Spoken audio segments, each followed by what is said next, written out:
Are you serious? Do I need to look it up? I don't know.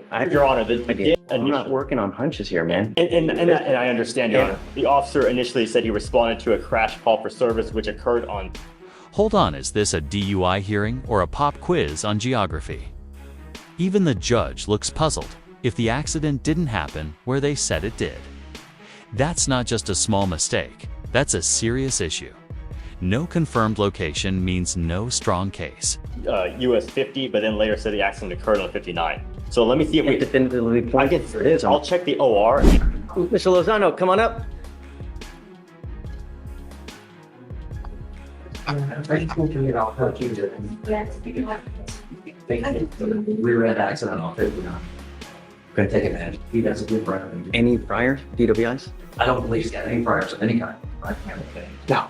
Good morning, Mr. Lozano. Sir, you're charged with driving while intoxicated. You're facing up to 6 months in jail and or a $2,000 fine. We're going to do probable cause. You have the right to remain silent. Anything you say can and will be used against you, sir. Yes, Judge. On February 7, 2025, at approximately 10:08 p.m., the officer was dispatched to a major crash on the 200 block of South US 50 freeway in Harris County, Texas. The officer met with other officers at the nearby gas station where they had moved the scene. The wheel witness stated she was rear-ended by the defendant and was able to put the defendant behind the wheel of the vehicle. The officer observed front-end damage to the defendant's vehicle, and the officer made contact with the defendant, the driver, and occupant of the vehicle. The officer observed slurred speech, staggering, and disorientation and confusion. The standard field sobriety tests were conducted, HGN 4 out of 6, walk and turn 4 out of 8, one leg stand 3 out of 4. The defendant stated he did not drink any alcohol that day, and the defendant was read the DIC and refused to provide a breath specimen. A blood search warrant was signed and executed. The judge just caught a serious issue if us minus 50 isn't located in Harris County. This court might not have the legal authority to handle the case.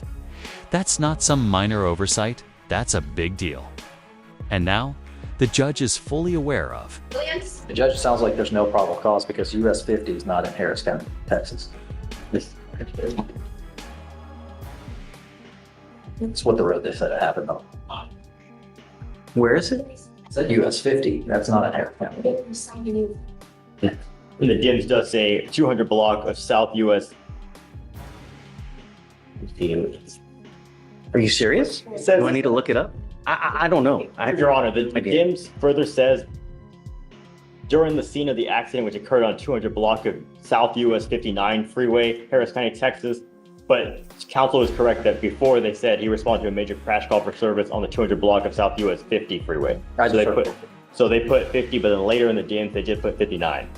Right. So they're just two addresses. So Pooled two different highways in the same report.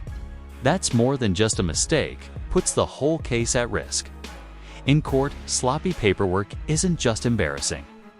It opens the door to reasonable doubt. don't know why that's there. But they did say the accident occurred on US 59. Well, that would be a different story. Do you have any other evidence that is pointing to that it's at 59 or is it 50? So, Your Honor, the only thing we have is that statement from the officer which states that the accident occurred on 200 block of US 59 in Houston, Texas 77004. Is that what really happened or was it on 50? So that's what I can explain is the officer put... I'm not working on hunches here, man. And I understand, Your Honor. The officer initially said he responded to a crash call for service which occurred on US 50, but then later said the accident occurred on 59. So let me see if we definitively point it is. I'll check the OR and see if they clarify in the complete OR.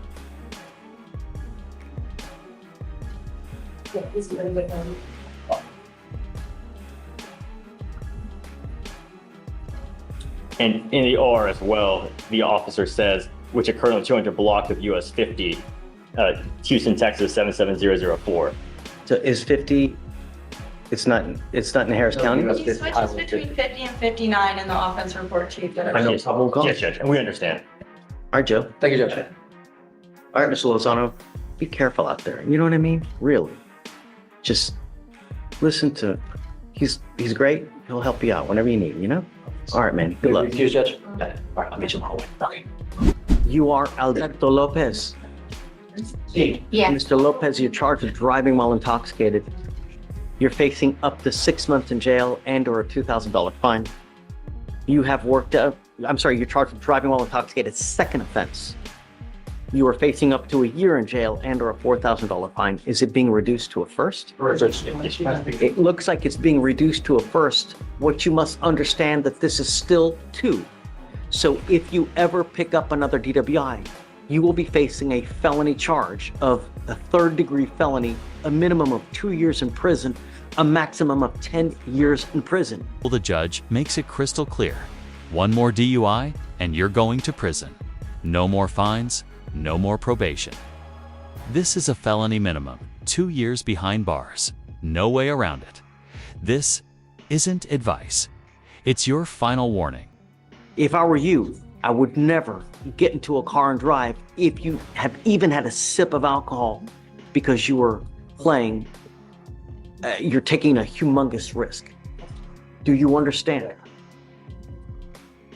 Yes. You are giving up the right to a trial, right to compel witnesses to testify on your behalf, confront and cross-examine your accusers. If you are not a citizen, there are possible immigration consequences. You can be deported, excluded from the country, denied naturalization under federal law. You give up the right to appeal.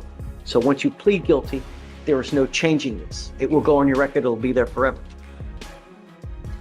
How do you plead to the offense? Guilty or not guilty? Guilty. I'm going to find you guilty. I will send it you to the agreement. I'm going to suspend your ability to drive for 1 year.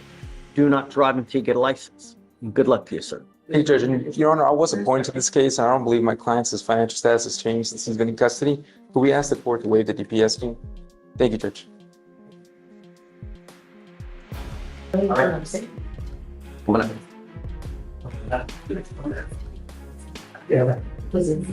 good morning, Mr. Navarro. Do you speak English, sir?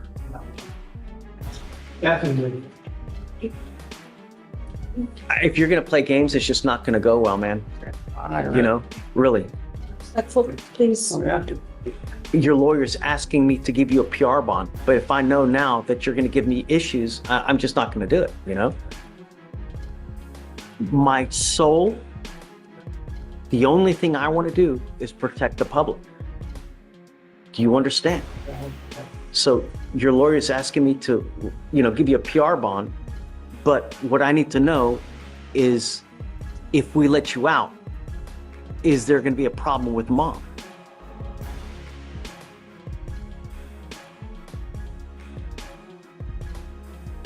Judge, I'm also going to do jail release instructions. So if we could do a jail release order so that he can go to the Harris Center. Just got real. The judge isn't out to punish Navarro. She's trying to help him turn his life around medication, support, stability. It's not just about consequences. It's about giving him a real shot at recovery. This is what justice should look like. When mental health is part of the picture. Mom is right here. Miss Francisco?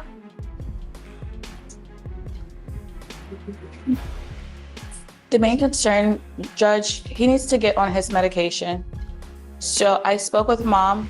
If we can do a PR bond, I can do a jail release order for him to go to the Harris Center. Blas is still here. Do you speak English, ma'am? Yes. Oh, wonderful. Okay.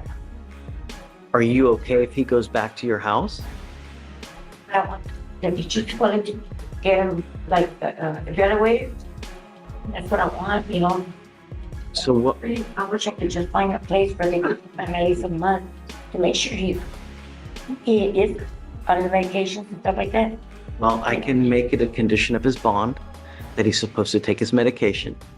And if he doesn't, then, That's what makes him acting out because I can't force it anything. well, I am now making it a condition of your bond that, Mr. Navarro, if you want to be out on a PR bond, you have to take your medication. If you don't, then no more PR bond. Do you understand? I'm not asking for much. He's not very, he doesn't even know how to talk to people, you know. Mine's like sometimes not there, you know what I mean? He understands certain things, but I just have a problem with him. You know, he takes it out on me, not no one else, you know what I'm saying? But I don't want to give him spraying on him because he's been down the street homeless. you know, and I can't let my son live in the street. I got it. I understand. And I'm okay with it. Mr. Navarro, do you want me to let you out? Look at me out my home house, you know, whatever. You have to understand, though, I want you to take the medication. Do you understand? If you do not, Mom is going to call us, let us know, and then you're going to be right back here with us. Lee can feel the emotion in the judge's voice. Make me proud. This isn't just about legal rules, it's about compassion. She's not just delivering a sentence. She's giving him a lifeline. One chance to turn things around, and all he has to do? Take his medication. And treat his mother with kindness. So I want you to understand, the only thing I'm asking you to do is take your medicine and be nice to Mom. It's not hard. When you take the medication, good things happen. Can you do that for me? Yeah. You promise? I'm serious. Okay. So Mom, I'm gonna give you, we're gonna give her your phone number. So if you have any problems, call her, let her know. She'll talk to me and we'll take care of business for you. Tell him that if the cops show up, he's not gonna get out. He's gonna stay here. Come on, everybody. Now, you say that, Junior, because we're here in front of the judge. Okay. You have to take life serious, Junior. Mm-hmm. That hurts good if you like this. We don't want to keep you. Okay, that sounds good. Yeah, but still, okay. Next time you're getting out, Okay, I know. you better. Okay, Mr. Navarro, make me proud, huh? Just keep taking the medication. Good things happen, all right? Okay, Thank you, yeah, Judge. I'll grant it for you. Thank you. Okay, ma'am, any problems, just let us know. We're here to help you out, okay? Really. Southern here, they can't keep him in the hospital like for What a we'll do month. is we can, we can do jail release where we'll take him to the, Here. no. I will go to my holistics department and we will find resources for that. But I did explain to her that the Harris Center would just take him from jail, do the evaluation. They can't keep him there. Problem is that at the Harris Center, we can't hold him. We can't Right. force him to stay. If he wants to leave, he can leave. We just Yeah. can't. I know. So that's why we will be in contact. But they have resources at the defender's office to help you out, so whatever you guys need. And then just stay in touch with us if you, I'm trying to get out of the journey, but I don't We will find help one. you. We can help you do that. we'll help. Okay. Thank you, Judge. Good luck, man. Thank you.